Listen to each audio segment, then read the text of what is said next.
بسم اللہ الرحمن الرحیم۔ ناظرین، آج ہم صحیح البخاری حدیث نمبر 2 سے حدیث نمبر 7 تک کا مطالعہ کریں گے۔ حدیث نمبر 2، حارث بن حشام رضی اللہ عنہ نے رسول اللہ صلی اللہ علیہ وآلہ وسلم سے دریافت کیا کہ یا رسول اللہ، آپ کے پاس وحی کس طرح آتی ہے؟ تو رسول اللہ صلی اللہ علیہ وآلہ وسلم نے فرمایا کہ کبھی میرے پاس گھنٹے کی آواز کی طرح آتی ہے اور مجھ پر بہت شاق گزرتی ہے، یعنی سخت گزرتی ہے، اور جب میں اس سے یاد کر لیتا ہوں جو اس نے کہا تو وہ حالت مجھ سے دور ہو جاتی ہے، اور کبھی فرشتہ آدمی کی صورت میں میرے پاس آتا ہے اور مجھ سے کلام کرتا ہے، اور جو وہ کہتا ہے اسے میں یاد کر لیتا ہوں۔ حضرت عائشہ رضی اللہ تعالیٰ عنہ نے بیان کیا کہ میں نے سخت سردی کے دنوں میں آپ صلی اللہ علیہ وآلہ وسلم پر وحی نازل ہوتے ہوئے دیکھا، پھر جب وحی موقوف ہو جاتی تو آپ کی پیشانی سے پسینہ بہنے لگتا۔ حدیث نمبر 3، حضرت عائشہ صدیقہ رضی اللہ تعالیٰ عنہ روایت فرماتی ہیں کہ سب سے پہلے وحی جو رسول اللہ صلی اللہ علیہ وآلہ وسلم پر اترنی شروع ہوئی وہ اچھے خواب تھے جو بحالت نیند آپ صلی اللہ علیہ وآلہ وسلم دیکھتے تھے۔ چنانچہ جب بھی آپ صلی اللہ علیہ وسلم خواب دیکھتے تو وہ صبح کی روشنی کی طرح ظاہر ہو جاتا۔ پھر تنہائی سے آپ صلی اللہ علیہ وآلہ وسلم کو محبت ہونے لگی اور غار حرا میں تنہا رہنے لگے، اور قبل اس کے کہ گھر والوں کا پاس آنے کا شوق ہو وہیں پر ہی کئی راتیں عبادت کرنا شروع کر دیں۔ اس کے لیے توشہ ساتھ لے جاتے، پھر حضرت خدیجہ رضی اللہ تعالیٰ عنہ کے پاس واپس آتے اور اسی طرح توشہ لے جاتے، یہاں تک کہ جب وہ غار حرا میں ہی تھے حق آیا، چنانچہ ان کے پاس فرشتہ آیا اور کہا پڑھ۔ آپ صلی اللہ علیہ وسلم نے فرمایا کہ میں نے کہا کہ میں پڑھا ہوا نہیں ہوں۔ آپ صلی اللہ علیہ وسلم بیان کرتے ہیں کہ مجھے فرشتے نے پکڑ کر زور سے دبایا یہاں تک کہ مجھے تکلیف محسوس ہوئی، پھر مجھے چھوڑ دیا اور کہا پڑھ۔ میں نے کہا میں پڑھا ہوا نہیں ہوں۔ پھر دوسری بار مجھے پکڑا اور زور سے دبایا یہاں تک کہ میری طاقت جواب دینے لگی، پھر مجھے چھوڑ دیا اور کہا پڑھ۔ میں نے کہا میں پڑھا ہوا نہیں ہوں۔ آپ صلی اللہ علیہ وسلم فرماتے ہیں کہ تیسری بار پکڑ کر مجھے زور سے دبایا، پھر چھوڑ دیا اور کہا پڑھ، اپنے رب کے نام سے جس نے انسان کو جمے ہوئے خون سے پیدا کیا، پڑھ، اور تیرا رب سب سے بزرگ ہے۔ رسول اللہ صلی اللہ علیہ وسلم نے اسے دہرایا اس حال میں کہ آپ کا دل کانپ رہا تھا۔ چنانچہ آپ حضرت خدیجہ بنت خویلد رضی اللہ تعالیٰ عنہ کے پاس آئے اور فرمایا کہ مجھے کمبل اڑا دو، تو لوگوں نے کمبل اڑا دیا یہاں تک کہ آپ کا ڈر جاتا رہا۔ حضرت خدیجہ رضی اللہ تعالیٰ عنہ سے سارا واقعہ بیان کر کے فرمایا کہ مجھے اپنی جان کا ڈر ہے۔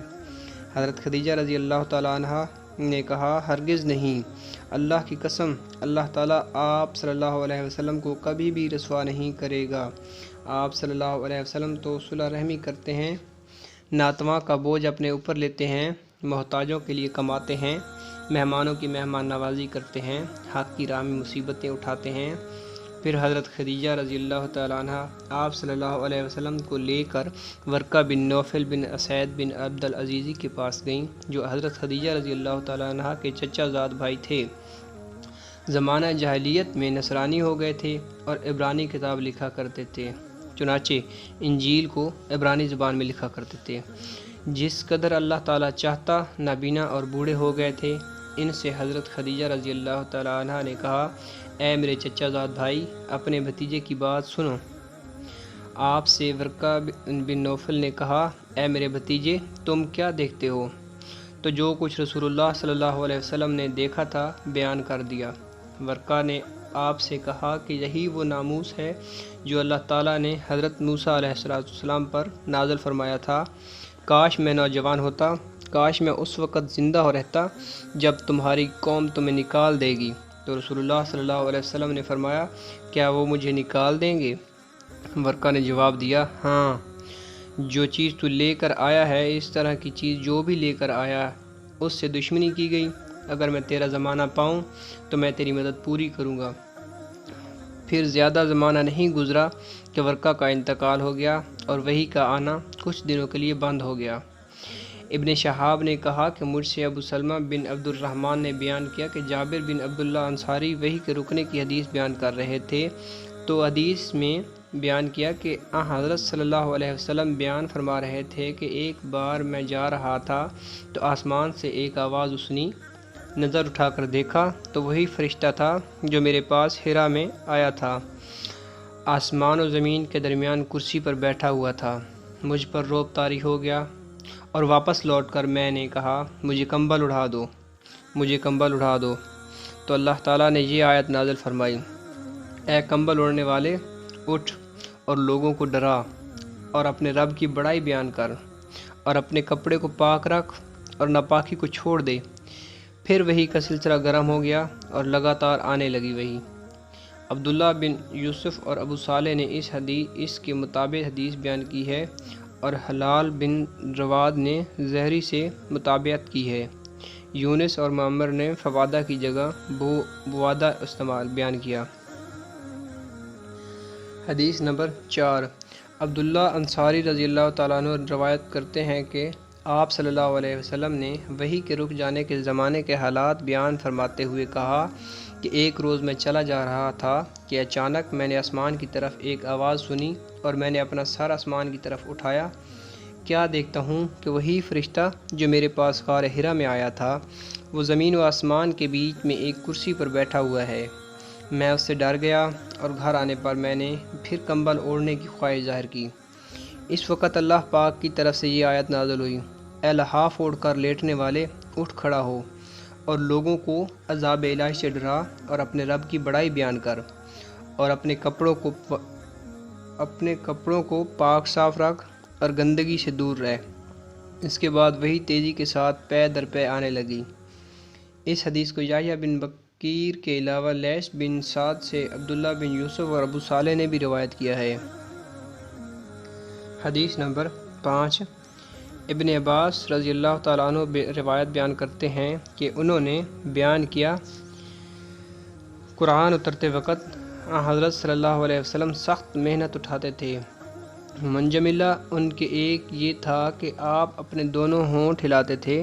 حضرت ابن عباس رضی اللہ تعالیٰ عنہ نے فرمایا کہ میں ان دونوں کو ہلاتا ہوں جس طرح آپ صلی اللہ علیہ وسلم ہلاتے تھے، اور سعید نے بیان کیا کہ میں دونوں ہونٹ ہلاتا ہوں جس طرح حضرت ابن عباس رضی اللہ تعالیٰ عنہ کو جنبش دیتے ہوئے دیکھا، چنانچہ اپنے دونوں ہونٹ ہلا کر دکھائے۔ چنانچہ اللہ تعالیٰ نے یہ آیت نازل کی جس کا ترجمہ ہے، اے محمد، قرآن کو جلدی یاد کرنے کے لیے اپنی زبان کو نہ ہلاؤ، اس کا جمع کرنا اور پڑھانا ہمارے ذمہ ہے۔